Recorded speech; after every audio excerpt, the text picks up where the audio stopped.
What's up, nerds? Recently, my dad asked me what Elo means, and I gave him an oversimplified answer. My response left him with more questions than answers, and this made me realize most people probably don't know what Elo actually is. With this in mind, here's a detailed answer to the common chess term. Believe it or not, Elo is not an acronym.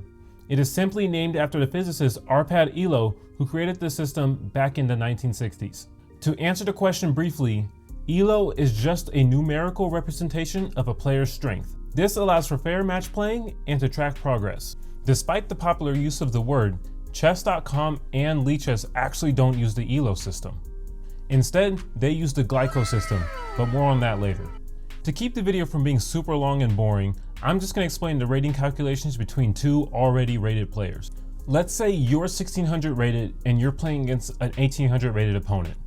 Looking at the formula shown, something that might be throwing you off is the K factor. To explain this in simple terms, the K factor is a development coefficient that determines the sensitivity of rating changes based on these rules.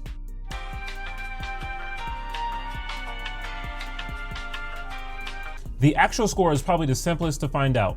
A win is 1 point, a draw is half a point, and a loss is 0. The expected score follows this formula and is based on the rating difference between the player and their opponent. A quick example of this would be if you, as a 1600, play against an 1800 rated opponent, your expected score would equal about 0.240.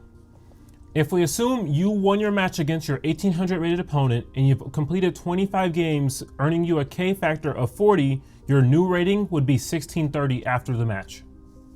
This is the rating system used by both FIDE and US Chess.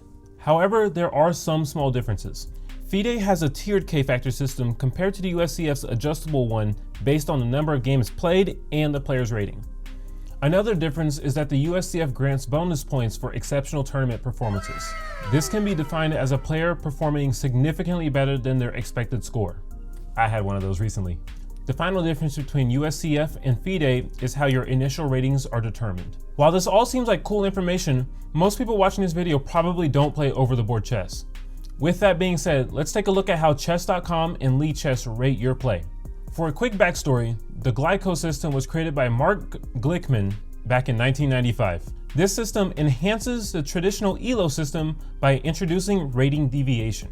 Rating deviation is used to measure the reliability of a player's rating and adjust from there. A lower RD would indicate that the accuracy of a player's rating is likely very high. This would result in the rating fluctuations between each game to likely be lower. This change is deemed to be more accurate for rating adjustment and matchmaking as it now accounts for player inactivity. Think about when you first created your online account. The first few games, your rating will likely increase by hundreds of points. This is something that usually doesn't happen over the board and is strictly an online thing. This is because the Glyco system is at work trying to find out what your actual rating is. This is very beneficial for these online platforms as you can now set your base rating and let it adjust for you from there. After spending literally hours researching and learning more about the Glyco system and its formulas, I was able to gain a small understanding of the system. However, trying to explain it would likely turn this into a stats class instead of a chess video. I'm a smart guy, I got good grades in class, and I had good math scores on my ACT, but this is way above my pay grade and I really don't think I could teach this effectively. On top of this, Chess.com and Lichess use two different versions of the Glyco system, so this will be really difficult to try and explain in one sitting. Now that you know a little bit about the Glyco system and the Elo system, here are the notable differences between each of the two. The Elo system uses fixed rating changes and the K factors. Players gain or lose a set number of rating points based solely on the opponent's rating and the match outcome. The K factor is a constant that dictates the sensitivity of rating changes. It remains uniform regardless of player inactivity or match uncertainty. The Glyco system introduces rating deviation, which leads to dynamic rating adjustments and activity consideration.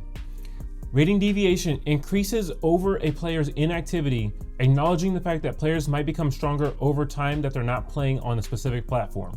On the other side, active players maintain or decrease their rating deviation as there is more certainty with the ratings they now possess. These distinctions make the Glyco system more responsive to fluctuations in player performance and inactivity. This offers a more nuanced and dynamic approach compared to the traditional Elo system. Like I said at the beginning of the video, Elo is just a numerical representation of a player's strength. How a player's strength is determined and changes is where all the complications come in. And honestly, it's just easier to use a rating calculator. If you made it this far in the video, I hope I was able to explain this in a way that made a little bit more sense. Please leave a like for the video if you enjoyed it. This is likely going up on Christmas, so happy holidays to all of y'all and have a good new year. Peace. Finally, I struggled.